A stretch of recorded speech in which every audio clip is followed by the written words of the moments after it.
بیوی میری طرف منہ کر کے سوئی، مجھے ڈر لگتا ہے۔ شوہر: اچھا تو بس تم نے ہی جینا ہے، میں بے شک ڈر ڈر کے مر جاؤں۔ سیانے کہتے ہیں ماں ایک عظیم درسگاہ ہے، اس لیے میں نے سوچا ہے اپنے بچوں کے لیے 3-4 درسگاہیں بناؤں گا۔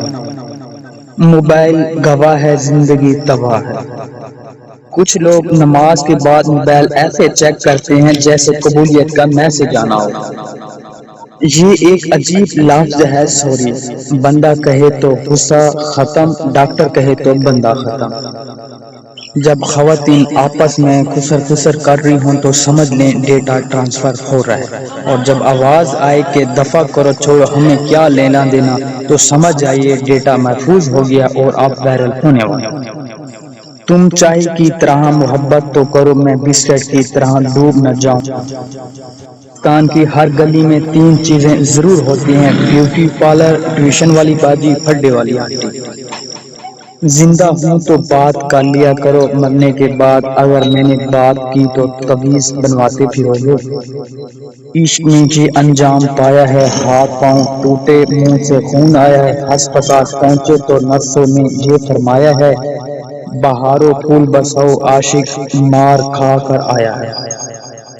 چھوٹے بچے کی چڈی اور واٹس ایپ دونوں برابر ہیں، کیونکہ تھوڑی تھوڑی دیر بعد چیک کرنا پڑتا ہے کہ کچھ آیا تو نہیں۔ دنیا کا سب سے بہترین سنگر بچہ ہے، کسی کو اس کا گانا پسند آئے یا نہ آئے لیکن تالی تو بجانی ہوتی ہے۔ شادی میں جوتا چھپائی کی رسم سالیاں کرتی ہیں، مسجد میں پتہ ہی نہیں کون سالہ یہ رسم کرتا ہے۔ جتنا میں نے صبر کیا ہے مجھے پھل نہیں پوری فروٹ چاٹ ملنی چاہیے۔ پاکستان دنیا کا واحد ملک ہے جہاں مغرب کے بعد پرفیوم لگانے سے جن چمڑ جاتے ہیں۔ ایک آدمی نے بیوی کے پاس سانپ بیٹھا دیکھا اور بولا، ڈس لے سانپ کیا ڈس لوں، میں تو خود ان سے زہر ڈاؤن لوڈ کروانے آتا ہوں۔ اگر ملتانی مٹی سے واقعی رنگ گورا ہوتا تو آج سارے ملتان کے لوگ انگریز ہوتے ہیں۔ جن لوگوں کو نیند میں ہلکا سا جھٹکا محسوس ہوتا ہے ان کو پریشان ہونے کی ضرورت نہیں، دراصل نیند اپنا دوسرا گیٹ لگاتی ہے۔ ایک انگریز پر بجلی کی تار گر گئی، وہ تڑپ تڑپ کر مرنے ہی والا تھا کہ لائٹ چلی گئی۔ انگریز اٹھ کر بھاگا اور بولا، پاکستان زندہ باد۔ محبت تو اسی دن ہوئی تھی جس دن میں نے تمہیں پردے سے ناک صاف کرتے دیکھا تھا۔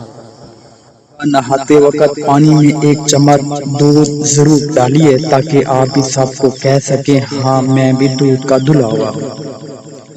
پانی پینے کے لیے اٹھو تو سارا گھر پیاسا ہو جاتا ہے۔ دماغ: سسر جی آپ کی بیٹی میں دماغ نام کی کوئی چیز نہیں۔ سسر: بیٹا تم نے اس کا ہاتھ مانگا تھا، دماغ کی تو کوئی بات ہی نہیں ہوئی تھی۔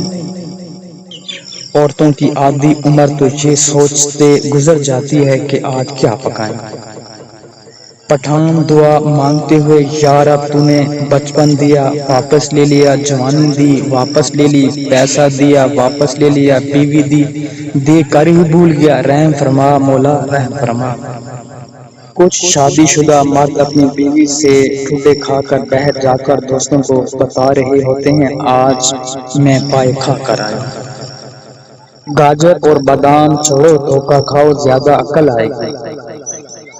شوہر تم ماسک کیوں نہیں پہنتی؟ بیوی پھر آپ کو پتہ کیسے چلے گا کہ میں منہ بنا کر پھر رہی ہوں۔